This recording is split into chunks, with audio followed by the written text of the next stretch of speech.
साथियों नमस्कार, एक बार फिर से आपका स्वागत है देसी किसान पर। मैं हूं चंदन। साथियों आज फिर से मैं मौजूद हूं किसान गोट फार्म पर विपुल सर के पास।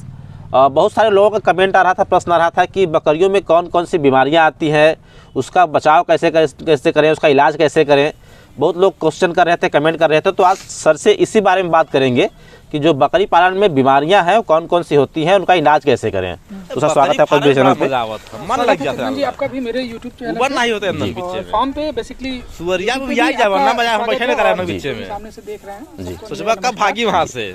तो सर बहुत सारे लोगों का क्वेश्चन आ रहा था कि बकरी पालन में जो है बीमारियां कौन कौन सी आती हैं और उससे रोकथाम से बचाव कैसे करें। तो आज इसके बारे में डिटेल बता दीजिए लोगों को।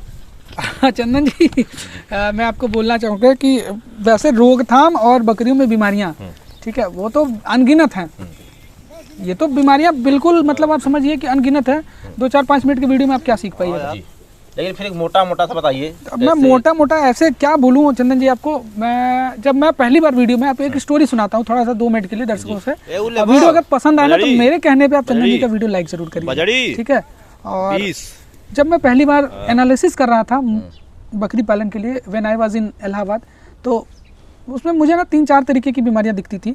लोग वीडियोस डालते थे, PPR, ET, FMD, डिवॉर्मिंग, बस ये 4 बीमारियां जी है ना।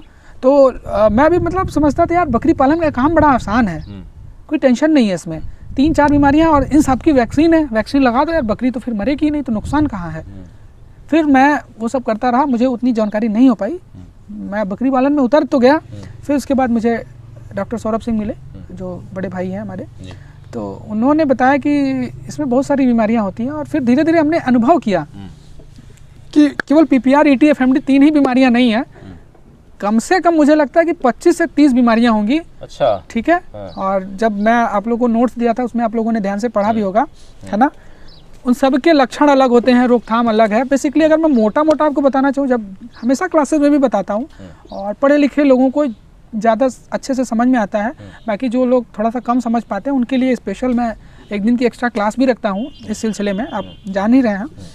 तो बीमारियाँ जो बेसिकली हैं वो 4 तरीके से होती हैं। पहली होगी प्रोटोजोआ, क्योंकि जितनी भी बीमारियाँ ना सब सूक्ष्म जीवों की वजह से ही होती हैं। तो सूक्ष्म जीव ना सिर्फ सूक्ष्म जीवों को 4 कैटेगरी में बांटा गया है जिनसे कि रोग फैलते हैं।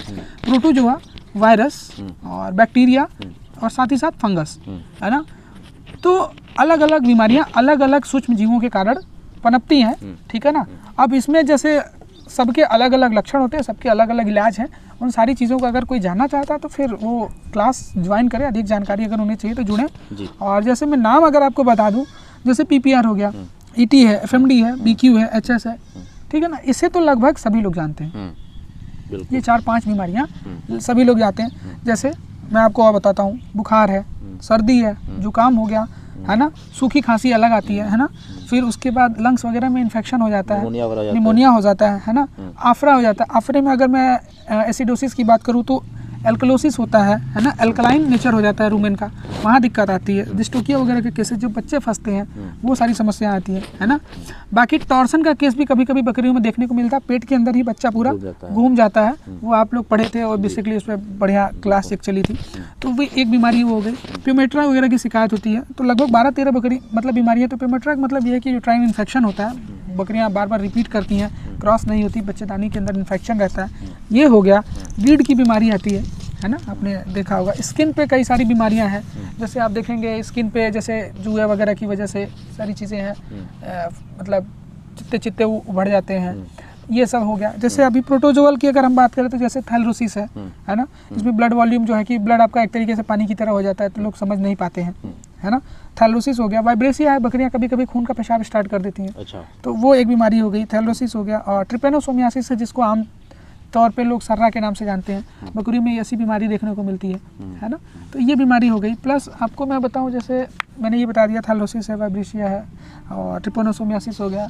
और जैसे डायरिया है, डायरिया भी एक जानलेवा बीमारी के रूप में जो डायरिया हो गया तो वो एक अलग सिम्टम है उसके, और उसके लक्षण किस स्थिति में कैसा इलाज करना चाहिए। डिवार्मिंग का एक बहुत बड़ा रोल है इसमें, है ना। और मेस्टाइटिस की समस्या आती है ना। स्टोन की समस्या आती है, नॉर्मली बकरों में देखने को मिलती है, पेशाब रुक जाता है। उस पे उसके लिए अलग इलाज है। कास्टेशन वगैरह के समय में फोड़ा है, फुंसी है ना। तो ये मतलब तमाम एक बहुत काफी लंबा टॉपिक बहुत है। लंबा टॉपिक है। अगर आप सीखना चाहते हैं तो लोग कहते हैं कि क्या है इसमें, कुछ भी नहीं है, कुछ नहीं है, लेकिन टीका लगाया खाली हो गया। उससे काम नहीं चलेगा मेरे दोस्त। 3 टीका लगाया खाली हो गया। 3 टीका लगाने से मैं आपको बोल रहा हूँ, बकरी पालन हो गया। 3 टीका लगाने से कोई बकरी पालन नहीं कर सकता। मैंने ये जो चीज़ें बताई हैं, आप किसी से भी पूछ लीजिए, कभी ना कभी वो फेस करना पड़ेगा, किया ही होगा, या जो लोग कर रहे हैं वो जान रहे हैं कि ये सारी समस्याएं देखने को मिलती हैं। एक बहुत भयानक बीमारी है, कहीं इसका नाम जिक्र नहीं है, बहुत सारे लोग नहीं जानते, डिहाइड्रेशन हो जाता है बकरियों को। बकरियों को बहुत तगड़ा डिहाइड्रेशन हो जाता है। अच्छा। पानी की मात्रा शरीर से कम हो जाएगी, सूख जाएंगी, दिन पर दिन चारा छोड़ देंगी, अब पता ही नहीं चलेगा कि टेम्परेचर आप नापते रहिए, बकरी को टेम्परेचर नॉर्मल रहेगा, लेकिन वो सूखती चली जाएंगी, तो पहचान नहीं पाते लोग। ऐसी स्थिति में आ जाता है, फिर आप उसको सलाइन चढ़ाइए, ये करिए, ऐसी स्थिति आने ही क्यों दें। कीटोसिस की शिकार हो जाती हैं बकरियाँ। तो मतलब 25-30 बीमारियां हैं, जब आप इसको करेंगे, उसका पूरा अनुभव लेंगे या किसी के माध्यम से सीखेंगे, तभी आप ये जान पाएंगे, अपने फार्म को ना बचा पाएंगे। ठीक है ना, तो ये सारी चीज़ें। कोई इस पे जानकारी विस्तृत चाहिए तो आपका ट्रेनिंग प्रोग्राम वगैरह कब से है इसके बारे में? ट्रेनिंग प्रोग्राम चंदन जी, अभी जो आप लोग का पिछला जो बीत गया, वो तो वैसे अनऑफिशियली तो लोग आते थे, ऐसे ही काम चल रहा था। हाँ। लेकिन ऑफिशियली अभी पूरा एक शेड्यूल बन गया है इन सारी चीज़ों पे। और 5 जनवरी 2023 से हमारा 4 दिवसीय जो है कि ट्रेनिंग शेड्यूल स्टार्ट हो रहा है। जो भी इच्छुक है अपना आकर सीखने के दृष्टिकोण से अगर सीखना चाहते हैं तो आइए, बिल्कुल आपका स्वागत है। घर की तरह आइए, सीखिए और नया फार्म पे रह के सीखेंगे? हाँ, फार्म पे। ऑनलाइन ट्रेनिंग में मेरा कोई विश्वास नहीं है। हाँ। ठीक है ना, बहुत सारे लोग कहते हैं मैं दिल्ली से हूँ, मैं यहाँ से हूँ, मुझे ऑनलाइन दे दीजिए। मैं कहा भाई मैं सिखा ही नहीं पाऊँगा जी। और मैं जब मुझे सेटिस्फेक्शन नहीं है तो मैं अपना नाम क्यों खराब करूँ? मेरी वजह से आपका नुकसान हो जाए, कल को आप मेरे को बोलोगे सर आपके पास आया तो था लेकिन बड़ा नुकसान हो गया, तो मुझे वो काम नहीं करना है। आप आइए, प्रैक्टिकल जेन्युइन चीज़ सीखिए, जो आप सीखना चाहते हैं, जो आपके लिए लाभप्रद हो, वो सीखिए। इसके लिए 4 दिन का अपना एक प्रोग्राम शेड्यूल हुआ है और आगामी अगर सपोर्ट आप लोग का अच्छा रहा तो आगे भी बैच आगे भी चलता रहेगा ये। ठीक है जी। तो साथियों, ये थी हमारी विपुल सर से मुलाकात बकरियों की बीमारी के बारे में। यदि आप लोग इसके बारे में और डिटेल में जानना चाहते हैं तो 5, 6, 7, 8 ये जनवरी 2023 में सर का ट्रेनिंग का प्रोग्राम है। आप आ करके इसके फॉर्म पे रुक करके प्रैक्टिकल नॉलेज ले सकते हैं और सब कुछ यहाँ पे जान सकते हैं। धन्यवाद।